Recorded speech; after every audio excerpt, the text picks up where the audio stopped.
ঈদুল আজহাকে কেন্দ্র করে ব্যস্ততা বাড়ে কামারপট্টিগুলোতে। তবে এবার ভৈরবের কামারশালায় নেই তেমন ব্যস্ততা। মন্দা বাজার ও লোহার দাম বৃদ্ধির কারণে ক্রেতা সংকটে বিরাজ করছে স্থবিরতা। কাজ না থাকায় কামারদের অনেকেই ছাড়ছেন এই পেশা। উপজেলা প্রশাসন বলছে, এই পেশাকে বাঁচিয়ে রাখতে হলে আধুনিক যুগের সাথে সম্পৃক্ত হতে হবে সংশ্লিষ্টদের। প্রতিনিধি ইমন মাহমুদ লিটনের পাঠানো তথ্য ও ভিডিওচিত্রে বিস্তারিত প্রতিবেদনে। কোরবানির ঈদ আসলেই টুংটাং শব্দে সরগরম থাকে কামারপাড়াগুলো। সেই জৌলুস এবার দেখা যাচ্ছে না ভৈরবের কামারশালায়। ব্যস্ততা নেই কামারদের মাঝেও, কাজ কম থাকায় বিরাজ করছে স্থবিরতা। কামাররা জানান, মন্দা বাজার আর লোহার দাম বৃদ্ধি পাওয়ায় বেড়েছে কোরবানির অন্যতম অনুষঙ্গ দা, ছুরি, বটি ও চাপাতির দামও। এতে ক্রেতা সংকটে ভুগছেন তারা। আমরা তো সারা বছরই বসে থাকি, তেমন কাজ নাই। আমাদের সারা বছর চলাটা খুবই কঠিন। এখন কুরবানির সিজন আসছে, একটু টুকটাক কাজ আছে, এখন কিছু টাকা পয়সা পাওয়া যায়। আর আমাদের চলাটা আসলে খুব কষ্টের।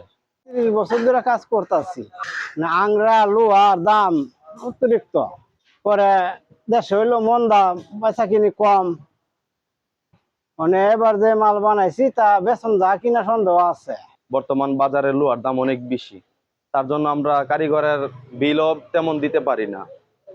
আর আমাদের ইদারিং ব্যবসা একবারে ড্যাম হয়ে গেছে ব্যবসা। কয়লা এসব অনেক চাহিদার দাম দিয়ে কিনতে হইতেছে আমাদেরকে, তাই আমরা পারতাছি না। কয়লা বিভিন্ন জায়গাতে কয়লা আমরা পাই না। 10 বছর ধরে কাজ করতেছি। আগে লোহা সস্তা ছিল, এখন লোহা দাম আছে, অনেক দামের কারণে কাজ কাম করে ফুসতেছে না, বুঝছেন। মানে মনে কি সারা বছর মোটামুটি বেকার থাকি, মনে কি ইচ্ছি জানাইলে মোটামুটি একটা কাজ কাম হই আর কি।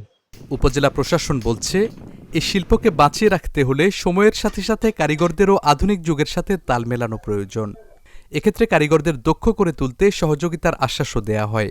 আধুনিক প্রযুক্তি যখন আসে তখন সেটার সাথে প্রত্যেকেরই এগিয়ে যাওয়ার বা খাপ খাইয়ে নেওয়ার একটা বিষয় থাকে। আমরা যেটা প্রত্যাশা করি যে আমাদের যারা এই পেশার সাথে সংযুক্ত আছেন তারা তাদের যে জিনিসের গুণগত মান তারা তৈরি করছেন সেটা বৃদ্ধি করবেন, এবং তারা আধুনিক যে আমাদের সমাজ ব্যবস্থা বা আধুনিক যে বাণিজ্য ব্যবস্থা, গ্লোবালাইজেশন, সেখানে নিজেদেরকে তুলে ধরবেন। এবং তাদের সেই প্রচেষ্টার সাথে আমরা সরকারিভাবে আমরা অবশ্যই আমাদের যে সুযোগগুলো আছে তাদেরকে প্রশিক্ষিত করার জন্য বা তাদেরকে সেটা আরও বিকশিত করার জন্য আমরা যদি তাদের কোনো ধরনের আর্থিক সহযোগিতার প্রয়োজন হয়, আমরা আমাদের সরকারের পলিসিতে যে বিষয়গুলো আছে তার মাধ্যমে আমরা তাদের পাশে সর্বদা সচেষ্টভাবে কাজ করব।